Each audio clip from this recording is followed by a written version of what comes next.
The New York Giants suffered yet another crushing loss on Sunday. A close win versus the Commanders that, quite frankly, once again, they probably should have won. But I had a thought because all I kept thinking about was the trade rumors about Azeez Ojulari, the trade rumors about Darius Slayton, and people kept saying the same thing. Well, how can you afford the money? The Giants can't afford the money. The Giants won't have enough in the cap. But I remember everything that was done the years before when people said that those moves were made so that the Giants would have money in the cap. So that got me thinking. My students at my school have a saying. When they don't believe something, when they think that you lying, they call it cap. I'll explain why I think that's what's going on here. I'm Coach Gene Clemons, and I have a giant issue. 3, 2, 1.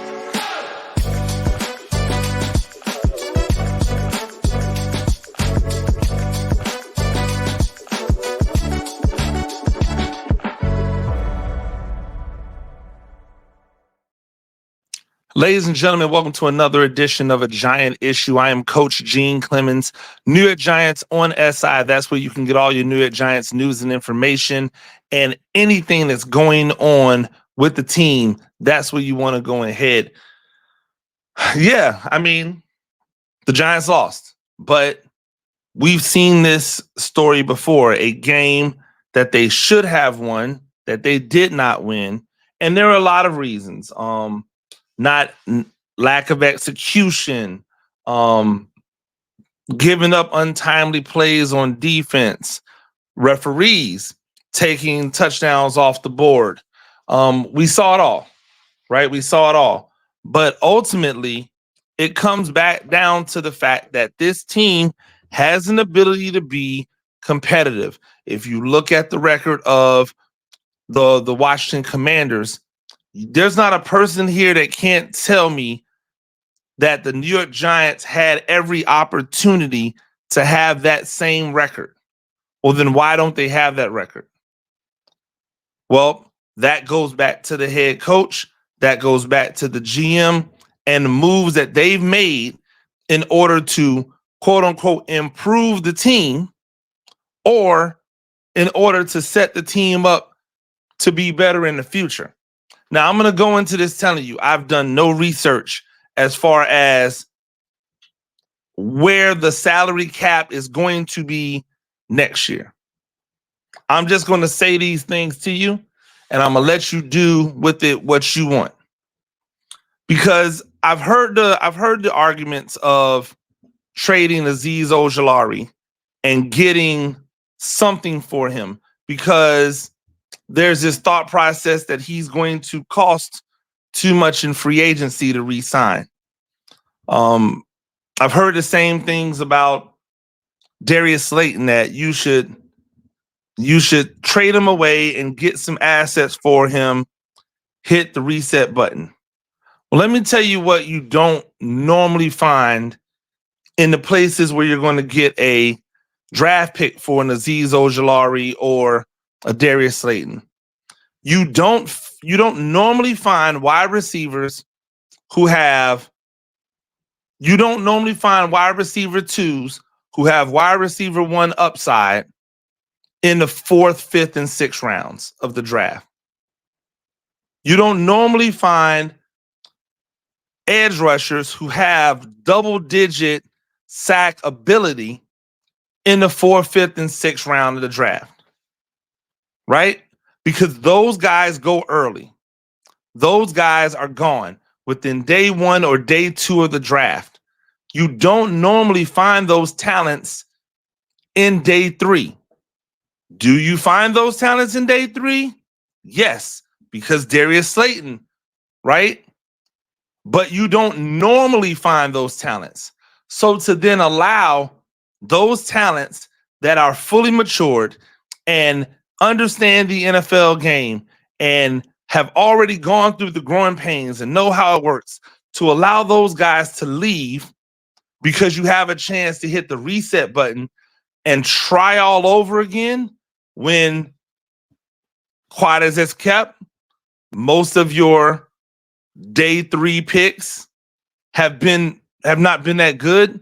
Only a certain spattering of your day 2 picks have been good. And your day 1 picks have even been shaky. So to all of a sudden think now that, oh, well, now they'll get it right. Now they'll be able to do it when you already have proven commodities here that might just cost you a little bit more money. I don't quite understand it. But what I really don't get is this idea that you can't sign them because they cost too much.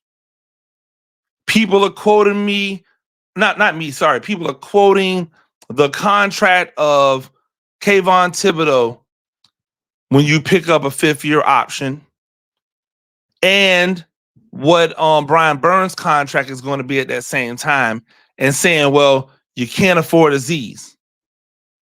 People are saying, oh, well, you know, you have Wandale and you have Malik Neighbors. Like, you can't afford a Darius Slayton. And I just go back to this. When Joe Shane and Brian Dable took over this team, there were some hard decisions that had to be made about personnel. At that time, somebody by the name of James Bradbury, who had been a really good Giant, was on the chopping block. And he wasn't on the chopping block because he wasn't good. He was on the chopping block because of his cap number. And by cutting him, it was going to save the Giants all this money. So they cut him. And people tried to justify it by saying, he wasn't that good anyway. Then he went over to Philadelphia and had an all-pro year. Not a Pro Bowl year, right? Not a Pro Bowl year. An all-pro year. Not for nothing, the Giants could have used an all-pro cornerback in the playoffs versus Philadelphia that year. They could have stood to not have to face an all-pro cornerback in the playoffs versus Philly that year. Law of unintended consequences, right? But they did that. They said that was a move for the future, right? They signed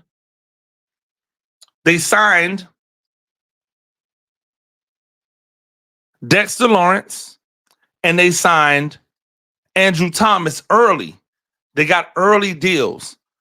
They got early deals for them because they said it would be better for the cap later on, that they would save money, that it was strategic. Then, a year into those contracts, they restructured them to do the same thing. They didn't sign Xavier McKinney. They didn't sign Julian Love. They didn't sign Saquon Barkley. They traded away Leonard Williams. All of these moves, they cut or didn't re-sign or didn't sign Jackson or release Jackson and then ended up signing him back for a lower number. All of these things were done in order to alleviate what was supposed to have been them being handed a bad cap. Now, there's almost no players. Oh, I'm sorry. And they signed Daniel Jones to a team-friendly deal that's supposed to make it easier for them to get up underneath the contract, after this year. All of these moves were made with the thought process of, we want to be better. We want to have more money to manipulate the cap. And yet, they're not re-signing their own players. They're getting rid of their own players who are good for them because they don't have enough money to afford them. So in the 3 years that you've been on the job, what have you actually done in order to get this cap under control, in order to be like some of the other teams are, where they're looking at 2025 with $80 million of cap space and $70 million of cap space. I'm sorry. But if the cost of having a healthy cap is to just not re-sign or to trade away good players, then sign me up for the unhealthy cap. See, I think all of these are lies and BS. I think all of this is lies and BS. Because ultimately, if you want to get something done in the NFL, you get it done, bar none. Nobody thought they had money to spend to go and trade away draft picks to go get a defensive end and then sign him to $100 million contract. Who thought that the Giants had that type of money? I sure as heck didn't. I went, man, if they had $100 million to spend on a luxury defensive end, why didn't they spend that on the safeties? Why didn't they spend that on the running back? Oh, I know why. Because running back's not valued. Because safety's not valued. Ask the Green Bay Packers if they value safety. Yeah, they lost the other day, but they're doing pretty well, even with their quarterbacks being hurt or the quarterback not performing well or their offense not. Meanwhile, their all-pro safety, Xavier McKinney, is playing like a defensive player of the year. Ask them if it matters to them. Ask the Seattle Seahawks if having a premium defensive tackle matters. Ask the Cincinnati Bengals if having a premier nose guard matters. Right? Because that's where the other two pieces of that Giants defensive front are now. Hill is in Cincinnati. Leonard Williams is in Seattle. Right? So if you're telling me we're making these moves, if you're telling me, hey, we're making these moves because we're trying to get a better grasp and a better hold of and more control, more flexibility in the salary cap. Yet 3 years in, there seems to be no flexibility and none on the horizon, so much that you can't sign a middle-of-the-road wide receiver and a middle-of-the-road edge rusher. Like, it's so bad that you can't, that you have to trade away these assets that should be good for you for the next 4 to 5 years for like 5th round draft picks? What are you trying to do? Go out and get more Theo Johnsons? Right? You're going to go and grab another 5th round tight end that doesn't know how to block and is questionable in his route running and doesn't catch the ball particularly well all the time? Please tell me I'm confused. What are you getting for these 5th round picks that you're willing to let starters go? Like, and not just kind of sort of starters, legitimate, like, ball playing starters. Azeez Ojulari's only problem, his only issue has been health. That's his only issue. But you know what certain players don't do? They don't stay injured their entire career. It's only the impatient ones that are willing to get rid of the player while he's still maybe not even at his prime yet, that then watches the player go and be healthy somewhere else and perform. We've talked about all the offensive linemen that have gone away and started balling out in other places. And that brings me to my second point of cap. Not the salary cap, but the lies cap.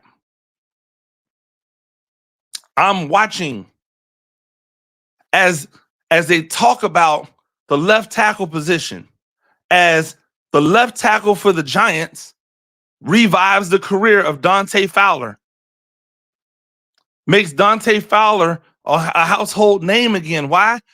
Because he can't block him.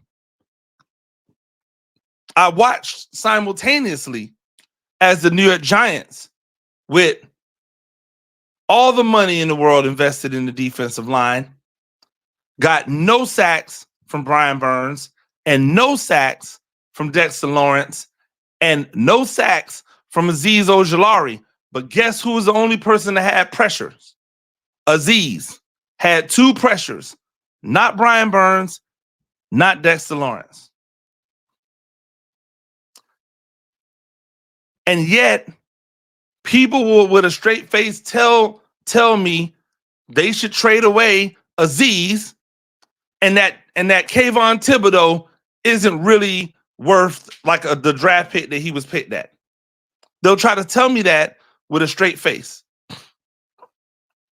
They'll try to tell me with a straight face that Evan Neal is a bust. And why? And why? If he can't get on the field with the way this guy is playing, how bad must he be? And you know what my answer is? Let us see. If Evan Neal is so bad that you had to go get a bad offensive lineman off of somebody else's practice squad and start him on 3 days' notice, then my answer is let us see for ourselves how bad Evan Neal is. Because you're not going to sit here and convince me that Evan Neal could not have been as bad as that guy was. You're not going to sit here and convince me that Evan Neal doesn't have pluses that that guy doesn't have. Because we already know, we've seen Evan Neal give up a sack. We've seen Evan Neal do that. So we know that he can be as bad as that guy is. But we've also know that he can be better than that guy is. But you know why we're not going to find out? Because nobody wants us to find out. Because what if he's good? You know what? Forget good. What if he's decent? What if he's serviceable? Now you wasted the week putting a Joshua Zudu out there. You wasted 2 weeks putting the other dude out there. I'm not even like you ain't earned no name. You out there getting beat like a turnstile, my guy. I'm doing you a favor not putting the name out there.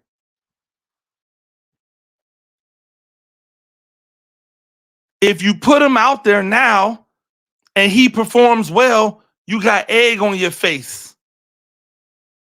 People are going to wonder about your ability to evaluate talent. If he's good at left tackle, when he's said his entire time he thinks he's a left tackle, and you had him playing right tackle, now you look foolish. Now you wasted the draft pick, not because the guy couldn't be good, but because you already had that spot sewn up, and why were you going to get another dude?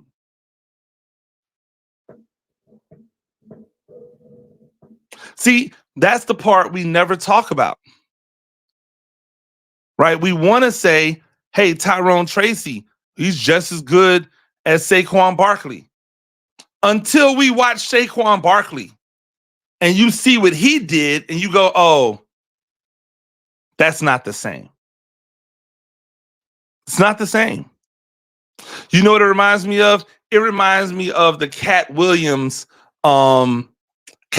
skit that but like his joke that he does. He says, you remember when people bought the Chrysler 300 and they were putting the little kits on them and they were saying that they looked like Phantoms, and that's why people were buying them, because it looked like the Rolls-Royce Phantom. And they said that the Chrysler 300, no, I think he said, no, a Chrysler 300 looks like a Chrysler 300. And in fact, the Chrysler 300 only ever resembles the Rolls-Royce Phantom until you put a Rolls-Royce Phantom next to it. And then the person in the Chrysler 300 is like, man, I'm going home. This is not a diss on Tyrone Tracy Jr. I think he's good. But people out here trying to say that he's Saquon Barkley, cap. Big cap. Crazy cap. Colin Cap. Cap Nick.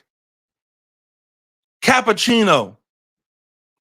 People out here telling me that Evan Neal must be so bad, that's why he's not playing. Cap. Show it to me. Let me see it. Because I've got ample amounts of film in games with him playing right tackle that would tell you he could be playing right tackle doing just as good as Jermaine Illuminor is doing right now. Or just as bad, if you want to play it that way. Cap. People out here saying, oh, well, look what Daniel Jones did. Cap. We've always known Daniel Jones was able to run the ball. In fact, I have said on many occasions, I think if his name was DeAndre Jones and they used him like they would probably use DeAndre Jones or Deonte Jones or Demetrius Jones, that he would be better for it. But if that's how Daniel Jones has to live in order to be like somewhat good, if that's what he has to do in order to be good, he won't last. You want to know why? Because he's never lasted. Every time he's been employed like that, he hasn't made it through a season. It's one of the reasons why they are hesitant to use him, or at least they were before this year, why they were hesitant to use him as a runner.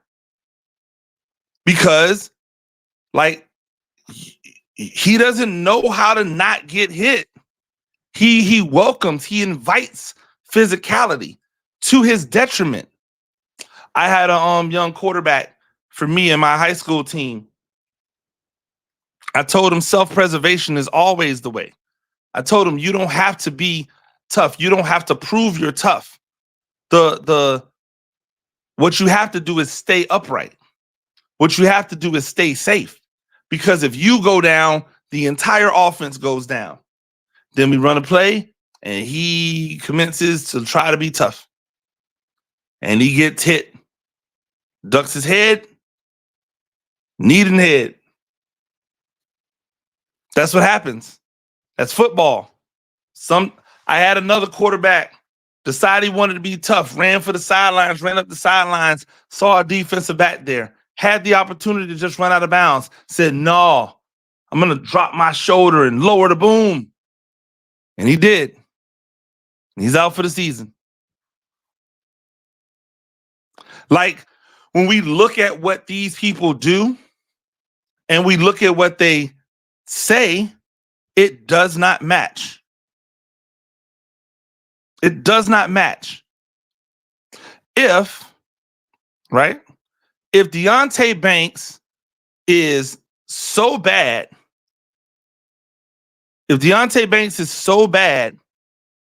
right, that he shouldn't be playing, then why aren't more teams scoring touchdowns on him? Like, people are saying, well, he gave up this many touchdowns in this. Are we charting the numbers for everybody? Because I'm not saying that Deonte Banks has been great. I'm saying that when Deonte Banks was in the game versus the Steelers, first half, Steelers, no touchdown passes. When Deonte Banks went out in the second half, Steelers, 2 touchdown passes. When you kill the confidence of a player, and then you wonder why the player is not playing well, you have to like look in the mirror and go, what part did I play in this man or this woman or this whatever playing well or not playing well? As a coach, if I get on a player and I don't like Because I'll dig into a player if he needs to be digged into, but it never comes without some teaching, and it never comes without an opportunity to make it right. If I bench a player because that player's not performing well, I never close the door on that player being back, and I let that player know in no uncertain terms that we need him to be better if we want to be a good team. And that all he needs to do is improve this, and he can be right back out here again. So what's being said to Deonte Banks? Right? Like when Deonte Banks doesn't run to go make the tackle in a game because he's young and he does the wrong thing. How is that handled? What's said? When you decide to bench him at halftime of a game that he just made a touchdown saving play in, how is it handled? What's said? And after a game where his confidence is clearly broken, maybe he's even checked out, right? Maybe he even checked out. What's being said to him? Because for all the people talking about how he's bad and how they need to get rid of him, those same people were saying that he was cornerback one last year. The same people were saying we found our cornerback one last year. Those exact same people who are telling you that he's trash are the same people who were saying that he was going to be great last year. And now you're ready to give up on an early 20-something-year-old athletic long cornerback? You don't want to try to help? You don't want to try to get him better? You don't want to try to get down to what's at the root cause of him and his struggles? You just want to say he's bad and you want to get another one. Well, all they need is two legit number one cornerbacks. Who in the hell has two legit number one cornerbacks? Please tell me the team that's running around here with two of them. Most don't have one legit number one cornerback. Quiet as it's kept, most of the NFL teams don't have a legitimate number one cornerback. And now you think that the Giants just can grab two? It's just that simple? It's just that easy? Nah, fam. Nah, that's not how it works. That's not how it goes down. Who told you that? All the Giants need is another outside what? What? If you keep getting rid of the talent and then going and bringing in talent with lower draft picks to replace that talent, you just think you're going to continue to get the same results? That doesn't make any sense. And it's wasteful. It doesn't make any sense and it's wasteful. Made no sense to go and get another tight end in the draft. Not another tight end that doesn't 100% fill a need. If you're going to go and get another tight end when you got Daniel Bellinger, who's kind of a tweener, not the greatest blocker, but not awful, not the greatest in pass receiving, but not awful, then you need to go and get somebody that has one or the other extremes. Either they are really good in run blocking or they're a really good pass receiver. If you were going to go into the draft and get a tight end, you could have got Darnell Washington out of Georgia, who plays for the Steelers now, who is more of a blocker, big, gigantic, athletic dude who could have came in and did what you brought in all of those retread tight ends like Manhurts and them dudes to do. Could have been that dude. And I would have understood it. Yo, that's like another offensive lineman, only even more athletic. I could have understood that. When you think about just how you build the team out, okay, you go and fix the offensive line. And if you're not watching me, I'm putting air quotes, right? You fix the offensive line. You get your quarterback a number one wide receiver.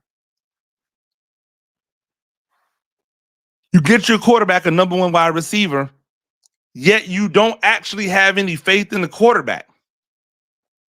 And your thought process is, oh, well, if the quarterback doesn't get it done, then next year we'll go get a quarterback and we'll just drop him into this system that has the talent ready. Except if the offensive line isn't really fixed, right?